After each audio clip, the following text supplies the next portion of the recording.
Hi everyone, in front of me I've got HUAWEI P10 Lite and let me share with you how to set the camera timer on this device. So let's start with opening the camera app. And currently we are in the standard photo mode, so let's swipe our finger from the right to the center, because thanks to this we can open the options. So let's do it, the options or the settings. And here we have to find the timer. Let's tap on it. As you can see in this device, we've got 4 different options to choose from, so the off, 2, 5 and 10 seconds delay. So let me pick maybe 10 seconds delay, just tap on the option, it will be immediately notified. And right now we can simply go back to the camera and tap on the shutter button.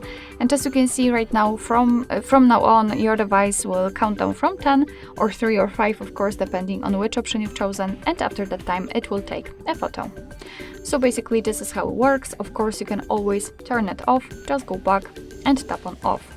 And from now on, your device will take photos right after touching the shutter button. Alright, so that will be all. Thank you so much for watching. I hope that this video was helpful, and if it was, please hit the subscribe button and leave the thumbs up.